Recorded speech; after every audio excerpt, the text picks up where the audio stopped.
This week I decided to give myself a treat, so I made a double feature on movies. The first movie I decided to go watch is none other than the latest animated film, Smallfoot. This movie, I had a little bit of fear that it might suck, because it is created by WAG, which is the Warner Brothers animation company. And honestly, up to this date, most of the animation that these guys do, they're pretty hit or miss in my opinion. I mean, don't get me wrong, I still love a lot of the older Warner Brothers shows and some of the new Warner Brothers shows, but sometimes you might get shit, or sometimes you get decent stuff. Where do I get that?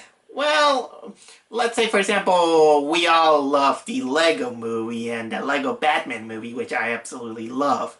But when I saw the trailer of Smallfoot, the biggest fear that I had is that it was gonna fall into the level of the movie Storks. And honestly, I really hated Storks. That movie was awful. I hated Storks, and I was afraid that Smallfoot was going to fall into that kind of not only humor, but the kind of character development, or the kind of fast talk, but less character in one way or another.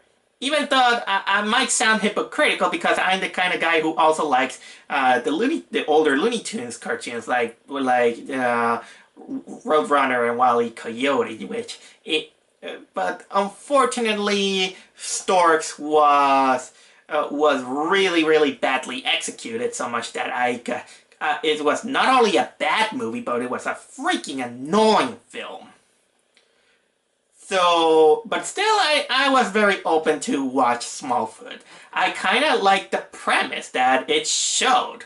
I mean, it felt like it was going to be like, let's say, imagine the story of some kind of human who finds a monster and it befriends them. But let's switch the roles this time. This time having a monster befriending a human and learning about all these things and that kind of come up into that kind of movie. And I will say this. After finally watching Smallfoot, I never expected that I was actually really going to like it. I just came out really liking this movie. Because, for one thing, yes, it didn't fall into the bullshit of Storks. It became a little bit more than that. It had the simple premise of that every single premise that you see in these kind of cartoons or kind of stories, it doesn't try too much new stuff, but like I said, I'd rather have cliches done right than cliches done wrong. And this movie is, I just came out enjoying it. Not only it was a lot of fun, but it also has a little bit of a heart out of it. So here's the least I could tell about what is Smallfoot. So the story set up probably somewhere in the Himalayan mountains, up in the peak of a mountain where there is a village full of Sasquatch, or in this case, Yeti, whatever you want to call them. Let's call them Yeti. That's kind of easier to pronunciate. And the story centers on one of them, who is called Migo. He's played by Channing Tatum.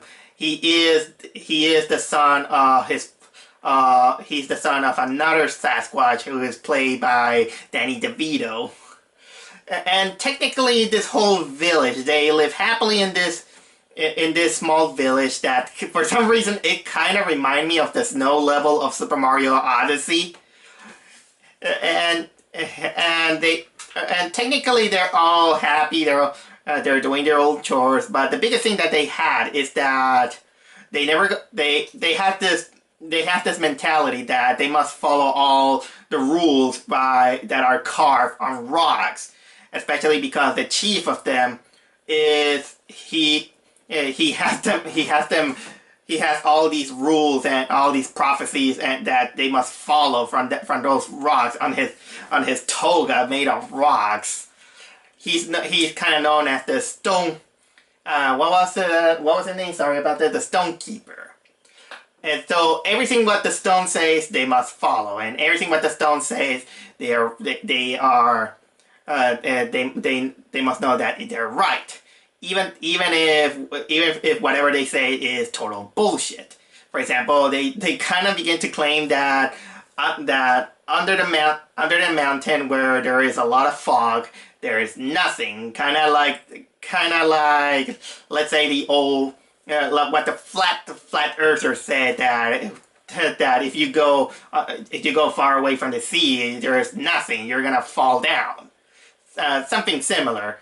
And technically, Migo and his father they have the chore that every time in a determined time they have the tradition that they have to catapult themselves with a big crossbow and hit their head into a big gong, because whenever they hit the gong, that's when the light snail on the sky, which is the sun, it comes out.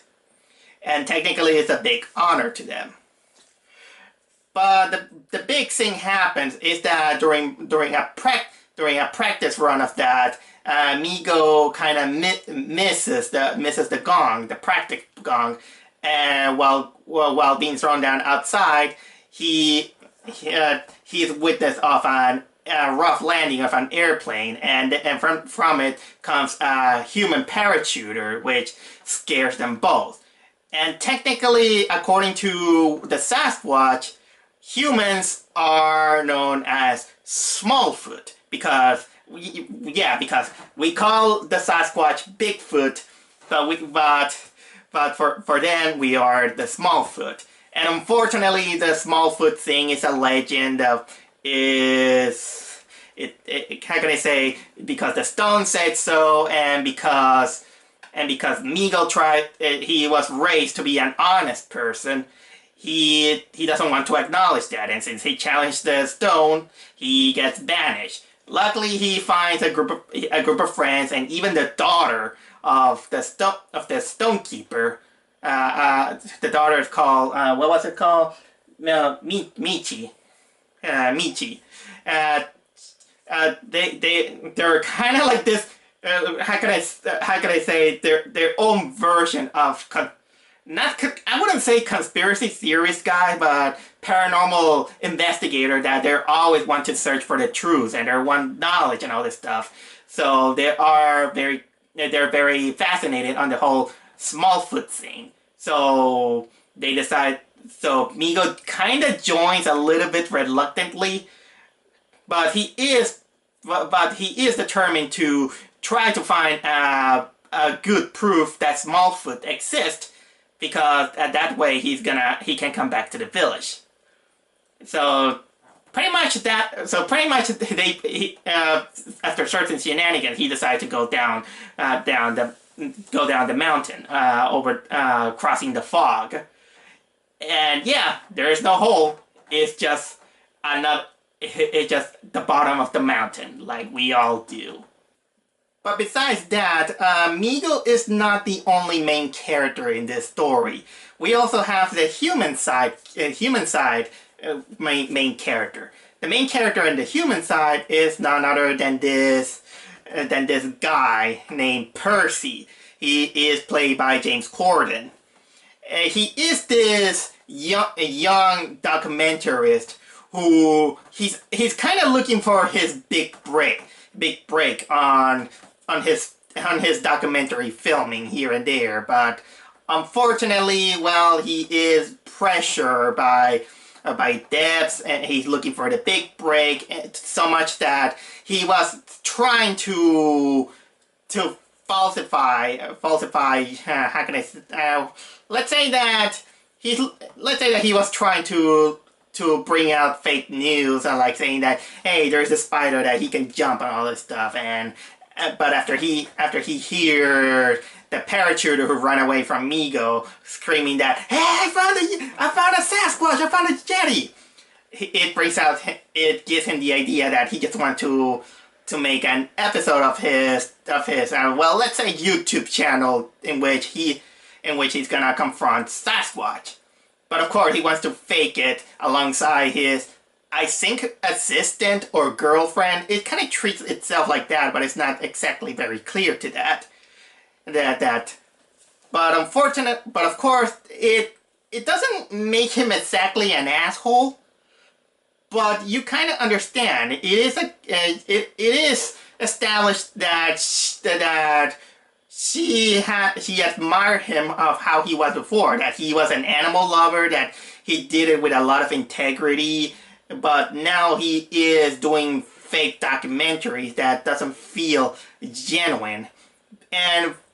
But of course, he says that, yeah, I was kind of like that, but unfortunately, death came, and I need a big break. My ratings are going down, and I have to do something, which is kind of understandable, even though he is kind of doing the wrong thing for a little bit of his own right reason. And well, to cut things short, he eventually finds Migo, and at first, yeah, he treats him with hostility when he realizes that he's a real Sasquatch, but then later after a shenanigan with a bear, and a bear trap, both began to bond, and Percy begins to see that maybe Migo, despite being a Sasquatch, is not exactly as vicious as he used to be. And well, then after that, Migo takes Percy up there to where the other Sasquatch is, to the Sasquatch village.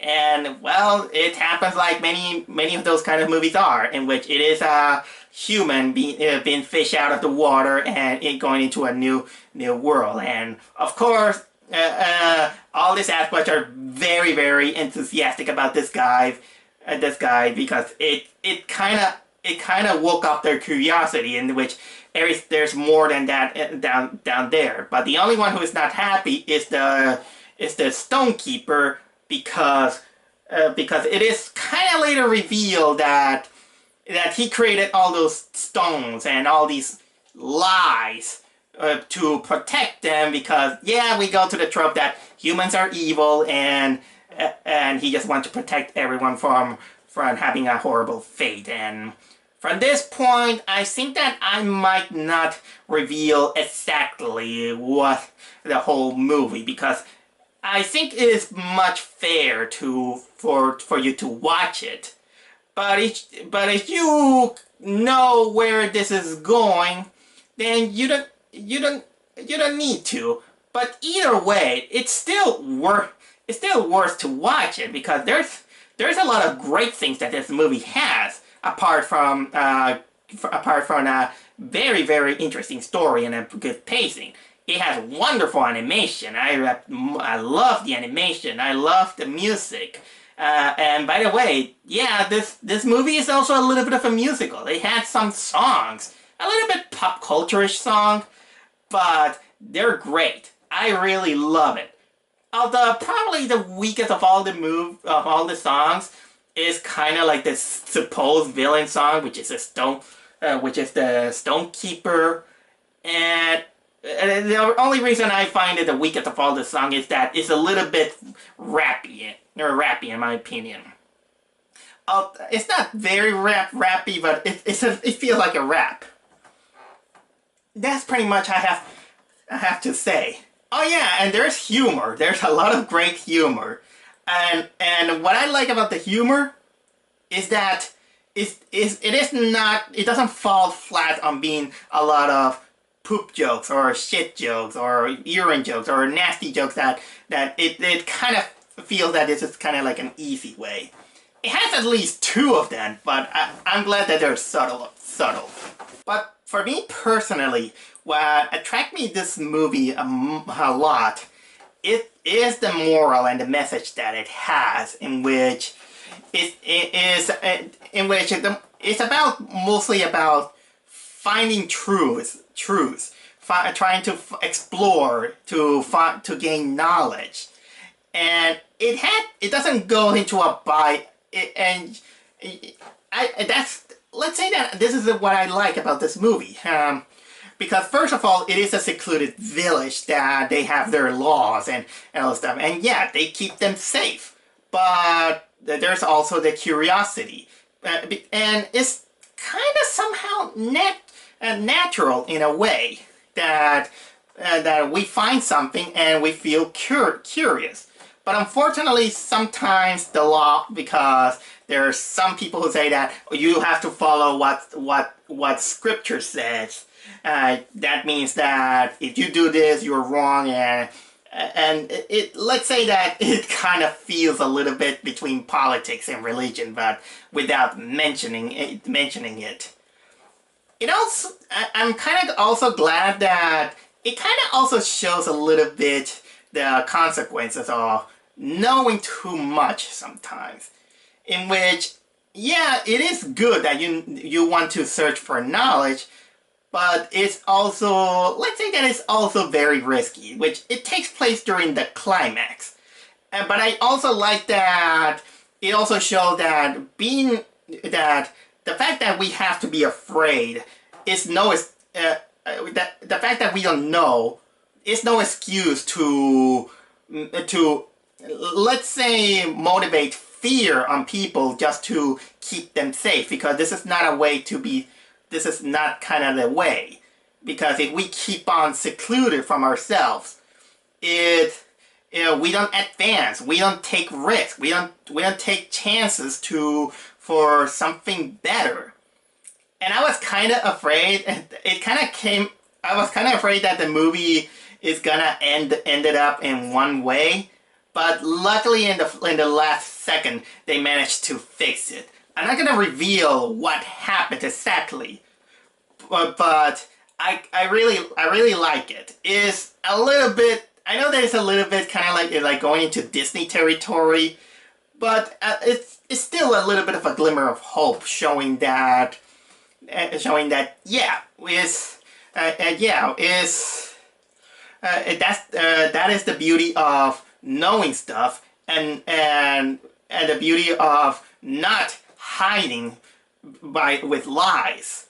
Because let me tell you something, even when you're lying for protecting someone, it's still a lie. Lies are harmful. I prefer the truth, in my opinion. I was never I would never like a lie, especially because lies, they used to be like a bomb. They condense, and then boom, it explodes.